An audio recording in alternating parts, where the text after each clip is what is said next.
Hello, good evening. Oh, don't sit now. Stand up. I'm going to ask a favor of you. It's a thing that I do. I'll introduce myself, but I need this from you first. The three things that I say the most in my life. I say thank you, I say love you, I say well done. So I'm going to ask you all to do this for me because this is the one night I get us together to do this. So, thank you. Love you. Well done. Now, well done. Well done, Lincoln. I'll tell you who I am, and then I'll introduce you to Stan. I'm an old, blessed, walking miracle of an old man.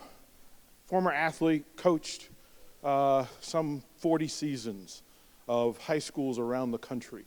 I've left body parts as an athlete and as a coach all over the place. Let's see, pins and screws in every hand, foot, twice torn bicep.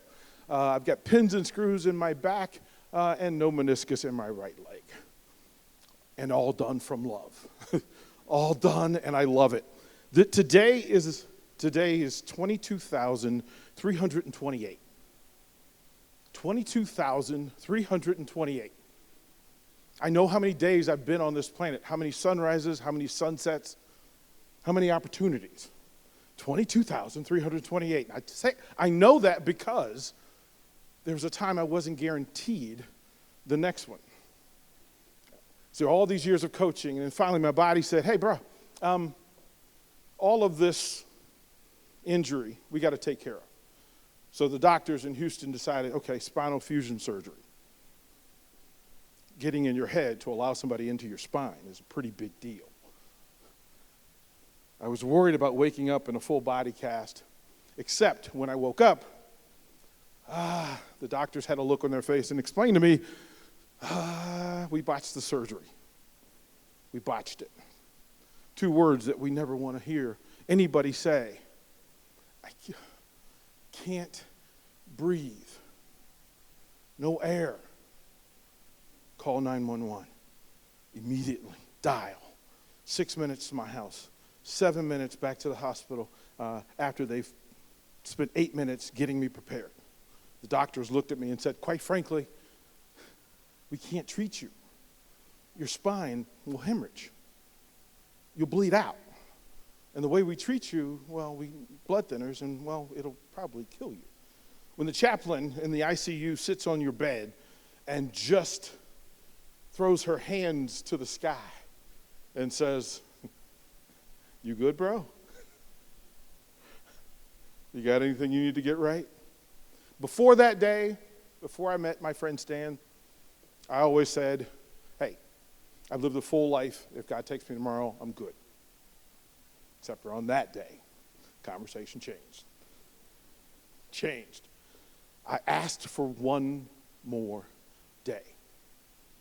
One more day. That's all I could ask for. I can't leave my wife now. I can't leave my daughter now. Can't leave my grandson now. One more day. The doctor says, you have 27 blood clots, 20 in your legs, 3 in your heart, 4 in your lungs. We don't have answers. We don't have a cure. I needed to talk to this thing. But they found out that this thing in me had let in those 27. It's called a pulmonary embolism. And it wrapped itself, imagine a saddle, and it wrapped itself around my bronchial stem to choke me out. The doctors unwillingly told me, hey, it's called a widowmaker. Bruh, not the time. Read the room. Can't breathe. So I asked, how do I get through this? Well, I got to talk my way through. And the best way to battle somebody is to give them a name. Any hip-hop fans in here? Eminem? I needed to talk to this thing. This rude, obnoxious, uninvited guest that showed up and took over my heart and invited and started a party without my permission. And it's talking to me on a daily basis. Hey, Derrick. Hey, bro. I'm here. What you going to do? They tell you that blood clots get you in your sleep. So imagine at 55 being afraid to go to sleep. So every day since then, asking for one more day. I wake up, pop one eye open, then the other. Then I put my 2 feet on the floor, and I say thank you. Whew, we made it. We made it. We got another one. Then I have to tell myself, love you. Get up off the bed. Teach yourself to walk again. Teach yourself to go to the bathroom by yourself. Teach yourself to be a human, to be an adult. Be there for the people that care about you. And then if I manage to go through that, at the end of the day, when I sit my behind back on that bed and put my feet back on the carpet, I have to say, whew, you made it. Well done. Well done. 22,328 days. And I said, if I got the chance, what I would do is I would do something exceptional every single day. If I don't make it to that day, and if you understand how the universe works, if I don't make it to that day, I never make it to Lincoln, Nebraska. I never find out who my father is, my actual father. I don't get to meet my additional 3 brothers and 2 sisters.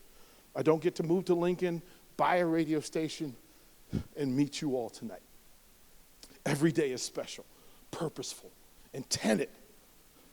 22,328, and it's the only day I'm going to get like this. I'm thankful.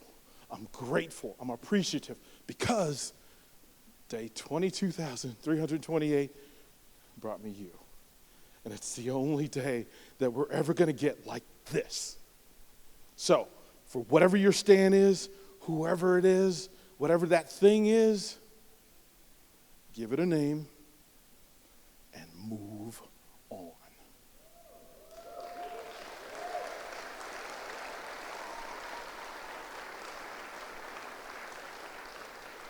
There are some superheroes in this room tonight who have gotten through.